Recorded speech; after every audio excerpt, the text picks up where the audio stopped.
നമസ്കാരം സാർ. അറിയാതെ ചോദിച്ചു പോവുകയാണ്, ഇവളും അതിജീവിതയിൽ പെടുമോ സാർ? എന്നെങ്കിലും ഒരിക്കൽ ഇവളുടെ പേരോ ഫോട്ടോയോ കൊടുക്കാൻ കഴിയുമോ സാർ? ഇവൾക്കൊരു അമ്മയാവാനുള്ള യോഗ്യതയുണ്ടോ? ഒരു പെണ്ണാണെന്ന് പറയാൻ സാധിക്കുമോ സാർ? പെണ്ണുങ്ങൾക്ക് തന്നെ അപമാനമായി മാറിയതല്ലേ സാർ പെൺ രൂപം പൂണ്ട ഒരു രാക്ഷസി? സ്വന്തം ഭർത്താവിൽ നിന്ന് മറ്റൊരു പുരുഷനോടൊപ്പം പോയി ജീവിച്ചിട്ട് ഭർത്താവിനും ഭർത്താവിൻ്റെ കുടുംബത്തിനും ഒന്നൊന്നായി കേസുകൾ, കള്ളക്കേസുകൾ കുടുക്കി ഇങ്ങനെ കേസുകളുമായിട്ട് മുമ്പോട്ട് പോകുന്ന ഒരുവളെ എങ്ങനെയാണ് സാർ അമ്മയാണെന്നല്ലേ പെണ്ണാണെന്നും അതിജീവിത എന്നൊക്കെ പറയാൻ കഴിയുമോ സാർ? എനിക്കറിയില്ല. നിയമത്തെ ചോദ്യം ചെയ്യാൻ പാടില്ല, നിയമത്തെക്കുറിച്ച് കുറ്റം പറയാനും പാടില്ല എന്നറിയാമെങ്കിലും അറിയാതെ ചോദിച്ചു പോവുകയാണ് സാർ.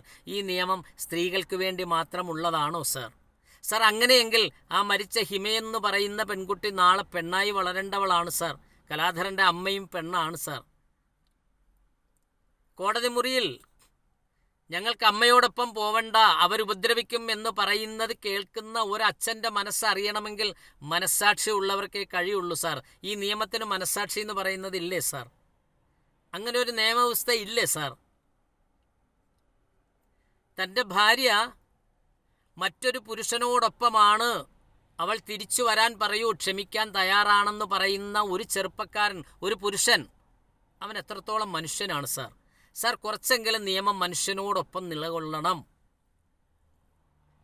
ഈ 4 ജീവനുകൾ എടുത്തതിൻ്റെ പൂർണ്ണ ഉത്തരവാദി ആരാണ് സാർ? രാക്ഷസിയായ അവളാണോ അതോ നിയമവും നിയമവ്യവസ്ഥയുമാണോ? സംശയങ്ങൾ ഒന്നൊന്നായിട്ട് വരികയാണ് സാർ. ആ കഥകൾ ഇങ്ങനെ കേൾക്കുമ്പോൾ അറിയാതെ മനസ്സ് പിടയുകയാണ്. ഇനിയെങ്കിലും കലാധരന്മാരുണ്ടാവാതിരിക്കട്ടെ. അതിന് മനുഷ്യത്വത്തോടു തുണയുള്ള, അല്ലെ മനുഷ്യത്വം മനസ്സിലാക്കുന്ന ഒരു നിയമവ്യവസ്ഥയായി മാറണേ എന്ന് പ്രാർത്ഥിക്കുകയാണ് സാർ. ചിന്തിക്കാം, വിലയിരുത്താം. ഇബ്രിയിൽ നിന്നും കുയിൽ നിസാർ. ബൈ.